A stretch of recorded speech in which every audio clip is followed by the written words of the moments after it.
السلام علیکم ورحمۃ اللہ وبرکاتہ۔ ناظرین، سالار ڈیجیٹل میں آپ سب کا تہہ دل سے خیر مقدم ہے۔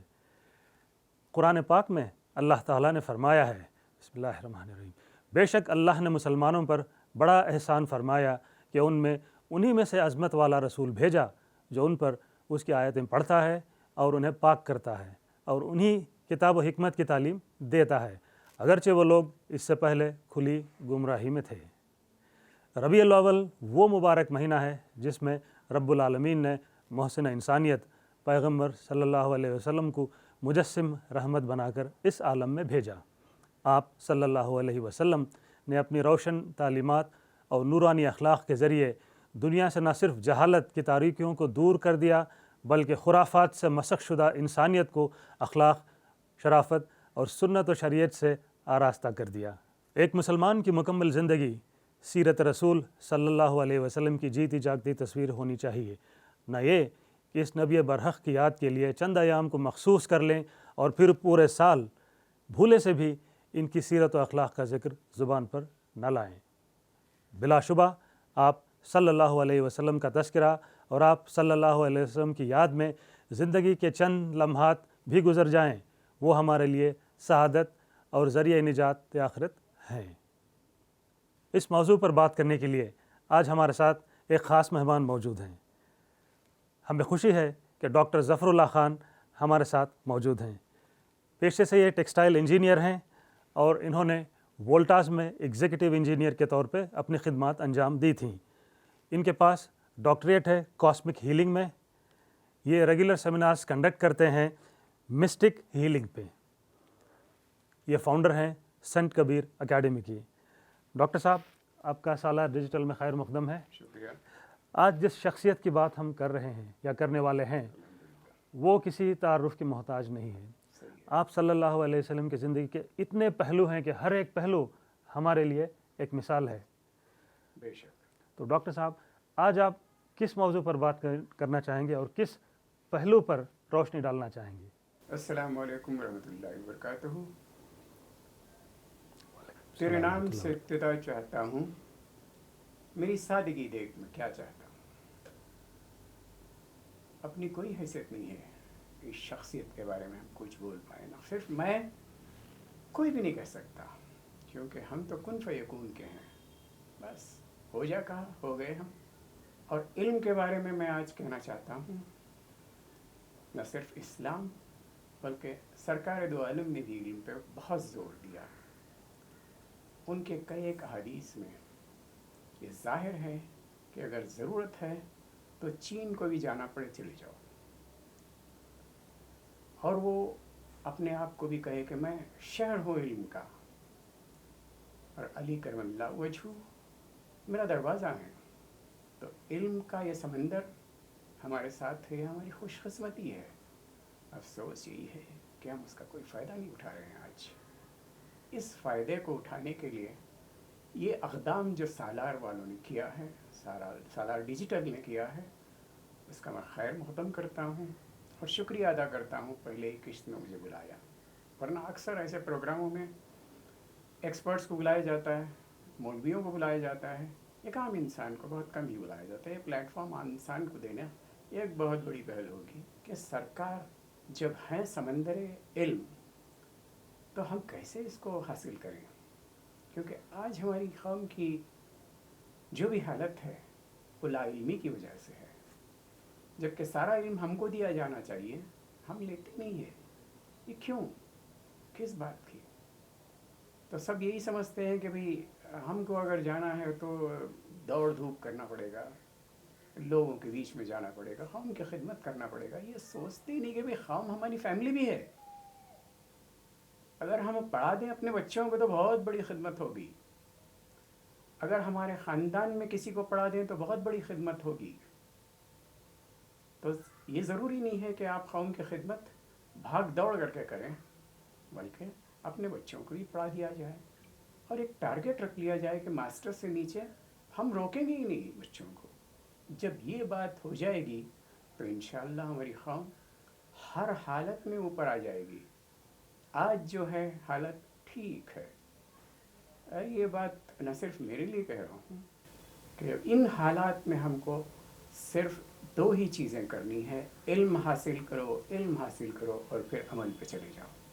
کیونکہ علم کا صرف حاصل کرنا بس ختم نہیں ہو جاتا ہے، وہ لٹریسی ہے.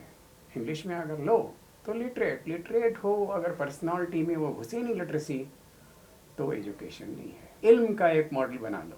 علم حاصل کر کے انسان نہ صرف اپنی بھلائی کر رہا ہے جی بلکہ اس سنت پر بھی عمل کر رہا ہے ڈیفینیٹلی. جس پر حضور اکرم نے ہماری توجہ دلائی تھی کہ علم حاصل کرو چاہے اس کے لیے چین بھی جانا پڑے. صحیح صحیح. تو اس کا مطلب یہ ہوا کہ علم حاصل کرنے سے نہ صرف آپ کو دنیاوی فائدے ہیں بلکہ آخرت میں بھی اس کو آپ کا اجر اس حساب سے ملے گا کہ آپ نے سنت رسول پہ عمل کیا ہے. 100%. کیونکہ علم صرف ہم محدود نہیں کر سکتے کہ بھئی ہم قرآنک علم ہی، کیونکہ قرآن ڈیفینیٹلی ہماری وہ کتاب ہے جس کا کوئی کمپیریزن ہی نہیں ہے. لیکن جو بھی علم ہے وہ اللہ کی طرف سے ہی آ رہا ہے، ہم اس کو نظر انداز نہیں کر سکتے. ہر علم جو آ رہا ہے اس کو آپ گریب کر لو، اس کو آپ لپیٹ لو، اپنے سینے میں دفن کر لو، پھر اس کو اپنی پرسنالٹی کے نکھار کے لیے استعمال کرو. آج کا جو دور ہے اس میں علم کو ہم لوگوں نے اسکول، کالج اور یونیورسٹی تک محدود کر دیا ہے. اب اس سنت پہ عمل کرنا ہو تو بس یہ علم کافی ہوگا یا اس سے آگے کہاں جانا چاہیں گے؟ کیونکہ ایک سلیوشن اورینٹڈ زندگی رسول خدا نے پیش کی. ان کے پاس پرابلمس آتے تھے تو وہ سلیوشن دیتے تھے.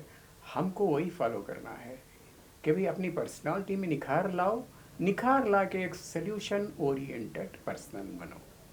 تب آپ کو پتہ چلے گا علم کا کیا عہدہ ہے. 2002 میں میں اپنے آپ کو مجاہد بھی کر لوں گا، تبھی ہجرت ہوئی میری بنگلور کو، حالانکہ میں بنگلورین ہوں. تو حالات بہت خراب تھے. تب میں نے دیکھا کہ ان حالات میں بھی اللہ کیسے آپ کی مدد کرتا ہے، کیسے آپ کو اونچا لے جاتا ہے. جس ایریا میں ہم رہتے تھے اس کو پالٹی کہا جاتا ہے، تو وہاں پر قریب 5000 آدمی گھیر لیے تھے. 200 گھر تھے خاص. 200 گھر میں کتنے نکلیں گے لوگ؟ زیادہ سے زیادہ سمجھو 4 کو ملٹیپلائی کر لو، 200 سے 4 تو 800 نکلیں گے. اس میں بچے نکال دو تو 400 300 نکلیں گے. اس میں عورتیں نکال دو تو 100 نکلیں گے. تو 100 لوگ 5000 کے سامنے وہ ہتھیار کے ساتھ آئے تھے. تو پتہ نہیں کیا ہوا. وہاں ہمارے سامنے ہی ایک قبرستان تھا. آدھے گھنٹے تک، رات کی 11 بجے وہ آئے، آدھے گھنٹے تک ہم سارے لائٹ بند کر کے بیٹھ گئے تھے. عورتوں کو بھی کہہ دیا تھا اگر کچھ ہوگا تو خود کو مار لو. تو 11:30 کے قریب یہ معجزہ ہوا. سب بھاگ گئے وہاں سے. ہم نے سوچا یہ کیا ہو گیا. خیر وہ چلے گئے. 3 دن تک کچھ نہیں ہوا. 3 دن کے بعد واپس آئے کچھ لوگ جو ہمارے پڑوسی تھے. انہوں نے بتایا کہ چلو کمپرومائز کر لیتے ہیں ہم، کیونکہ باہر والے لوگ آتے ہیں، باہر والے لوگ ستاتے ہیں ہم کو. آپ ہمارے بھائی ہو، ہم آپ کے بھائی ہیں، چلو آپس میں مل کے کچھ لوگ آپ کے ہوں گے، کچھ لوگ ہمارے ہوں گے، اور رات کو پہرا دے لیں گے، کسی کو آنے نہیں دیں گے. ہم نے کہا ٹھیک ہے. پھر جاتے سمے انہوں نے دھیرے سے کہا بھئی اتنے لوگ قبرستان میں کہاں سے لائے تھے آپ؟ تب ہم کو احساس ہوا خدا ہر کسی کے ساتھ ہے جو پاکی اور صفائی اور علم کے ساتھ یاد کرتا ہے اس کو. اور رسول اللہ وہ تو قول ہیں.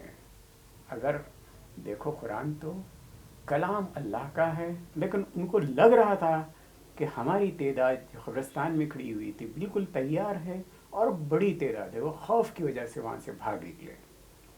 تو ہم کو پتہ چلا کہ بھی یہ ضرور نہ ضرور یہ بہت بڑا معجزہ ہے تو آج بھی میں جب بھی وہ یاد کرتا ہوں اللہ کا شکر ادا کرتا ہوں.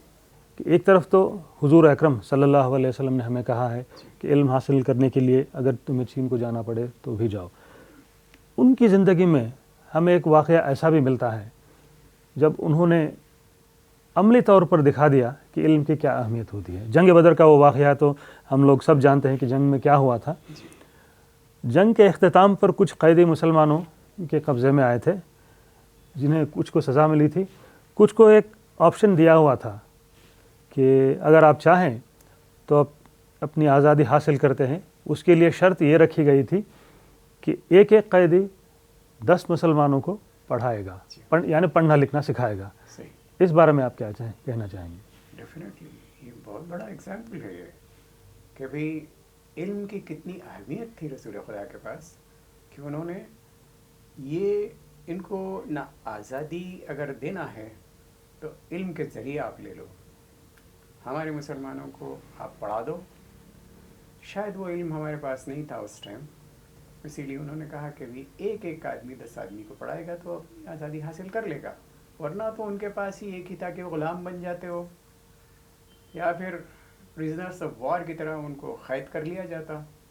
لیکن رسول اللہ صلی اللہ علیہ وسلم نے یہ ایک بہت بڑا نقطہ ہمارے سامنے رکھ دیا کہ وہ ایسا وقت آئے جب آپ علم کے لیے کچھ کر سکتے ہو تو علم ان سے حاصل کر لو. اور یہ پہلے کی بات پہ بھی یہ نقطہ ظاہر آ جاتا ہے کہ بھئی آپ علم کوئی بھی حاصل کرو, کیونکہ یہاں رسول خدا تو باقی علوم تو خود دے سکتے تھے, لیکن یہ علم جو ہمارے پاس نہیں تھا, عربوں کے پاس نہیں تھا, اس کے لیے انہوں نے بہت بڑی ایک کنڈیشن رکھ دی کہ بھئی آپ پڑھاؤ اور پھر آزادی حاصل کر لو. تو ڈیفینیٹلی بہت بڑی چیز ہے. ہم کو پرابلم پہ رونا نہیں ہے جی کہ ہمارے پاس علمی ادارے کم ہیں, ہمارے اساتذہ کم ہیں. تو آج ہم کو ہماری کمیونٹی سے آگے بڑھ کر یا دور جا کر علم حاصل کرنا پڑ رہا ہے. تو ایسی صورتحال میں بھی اگر ہم یہ قدم اٹھاتے ہیں کہ ہاں ٹھیک ہے, ہمارے پاس نہ ایسی یونیورسٹیز ہیں, ہمارے پاس نہ ایسی کالجز ہیں جن کی ہماری ضرورت ہے, تو ہمیں we have to think beyond this and go. اس سے کیا ہوتا ہے کہ ہم اس ایگزامپل پر بھی عمل کریں گے, اس سنت پر بھی عمل کر لیں گے, اس کا بھی ہمیں دنیاوی فائدہ تو ہے ہی, سنت پر عمل کرنے کا اجر بھی ہمارے پاس ہے. اس سلسلے میں آپ کیا کہنا چاہیں گے؟ یہ تو ہو رہا ہے, ایسی بات نہیں ہے کہ کم سے کم ساؤتھ انڈیا میں دیکھ رہا ہوں کافی ادارے آگے آئے ہوئے ہیں, مسلمانوں کے بھی ہیں, غیر مسلم کے بھی ہیں. اب ہم کو ایک بات دھیان رکھنا پڑے گا کہ بھی صرف ہمارے اداروں میں ہم اپنے آپ کو قید نہیں کرنا ہے. ٹھیک ہے, اگر ہمارے پاس پیسہ ہے, ہمارے پاس دولت ہے, اگر پاس ہماری فیسلٹیز ہیں تو ضرور اپنے ادارے اوپن کیجئے. لیکن اگر نہیں ہیں تو اپنے اخلاق سے, اپنے علم سے, اپنے عمل سے, کسی بھی ادارے سے آپ علم حاصل کرو, مگر علم سے دور مت ہو جاؤ. یہ علم ہی آپ کو, علم ہر چیز کا, میں یہی نہیں کہہ رہا ہوں کہ بھی یونیورسٹی جاؤ, ڈگریاں لو, آپ یہ کرو وہ کرو, نہیں. آپ بیٹھو تو سلیقے سے بیٹھو, کھڑے رہو تو سلیقے سے کھڑے رہو. کافی خوشی ہوتی ہے ان دنوں کہ ہمارے مدرسے جو صرف اسلامی تعلیم دیا کرتے تھے, آج کل جو ہے وہ دوسرے علوم پر بھی فوکس کرنے لگے ہیں, جیسے میتھمیٹکس ہو گئے, سائنس وغیرہ ہو گیا. دھیرے دھیرے ہمارے مدرسے بھی اپنے آپ کو جو ہے ان چیزوں کے لیے اوپن کر رہے ہیں, کھل رہے ہیں. پچھلے دنوں ہم نے دیکھا کہ کافی سارے نیٹ طلباء جو ہے وہ مدرسوں سے فارغ ہیں, تو ماشاءاللہ انہوں نے نیٹ کا ایگزام کیا. اتنا مشکل امتحان ہوتا ہے, لیکن یہ کہ مدرسے سے نکل کر وہ بچے آگے آئے ہیں اور میڈیکل فیلڈ میں انہوں نے اپنی جو ہے انٹری لی ہے. تو یہ بھی ماشاءاللہ اللہ کا احسان ہے کہ مسلمانوں کو اللہ نے یہ توفیق دی کہ اب آپ کو جو ہے صرف مدرسے کی تعلیم سے آپ کا کام نہیں چلنے والا ہے, آپ کو اپنے آپ کو زمانے کے ساتھ چلنا ہے, اور جو آپ کے حالات بدل رہے ہیں ان حالات کے موافق اپنے آپ کو ڈھالنا ہے. علم محدودیت میں مت رکھو, لا محدود ہو جاؤ. انشاءاللہ اگلے پروگرام میں, اگلے ایپیسوڈ میں ہم لوگ حضور اکرم صلی اللہ علیہ وسلم کے اخلاق پر روشنی ڈالیں گے. انہیں روشنی دکھانے کی ضرورت نہیں ہے, ہم اپنی طرف سے کوشش کر رہے ہیں کہ جو کچھ ہمارے سامنے آیا ہے اس کو بیان کریں, آپ سب کے آگے پیش کریں۔ اللہ تعالیٰ سے دعا ہے کہ ہم سب مسلمانوں کو سنت نبوی صلی اللہ علیہ وسلم کی تعلیمات کو اپنی زندگی میں اتارنے اور اس پر عمل کرنے کی توفیق عطا فرمائے اور رسول کا سچا عاشق بنائے۔ السلام علیکم ورحمۃ اللہ وبرکاتہ۔ مدینے کے والی مدینے بلا لو، یہ پیغام لے جا صبا جاتے جاتے، ہاں پیغام لانا میری حاضری کا، براہ کرم مہرباں آتے آتے، مدینے کے والی مدینے بلا لو، یہ پیغام لے جا صبا جاتے جاتے، تیرے در پہ آؤں میں بن کر سوالی، رہے سامنے تیرے روضے کی جالی، رہے سامنے تیرے روضے کی جالی، غریبوں کے مولا یتیموں کے والی، بڑی دیر کر دی بلاتے بلاتے، مدینے کے والی مدینے بلا لو، یہ پیغام لے جا صبا جاتے جاتے،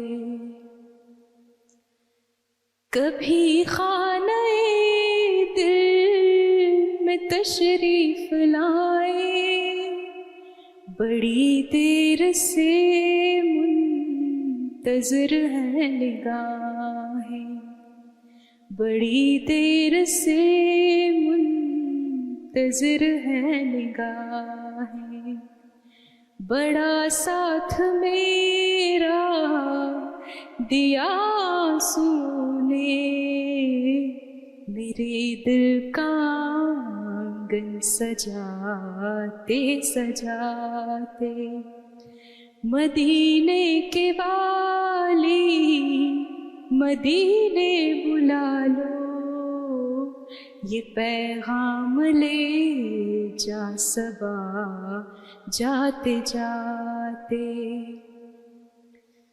میں تیری سخاوت کے قربان جاؤں، میں کیوں نہ تیرے در پہ دامن بچھاؤں، میں کیوں نہ تیرے در پہ دامن بچھاؤں، تیرے ہاتھ تھکتے نہیں کملی والے، کرم کے خزانے لٹاتے لٹاتے، مدینے کے والی مدینے بلا لو، یہ پیغام لے جا صبا جاتے جاتے، ہاں پیغام لانا میری حاضری کا، براہ کرم مہرباں آتے آتے۔ شکریہ۔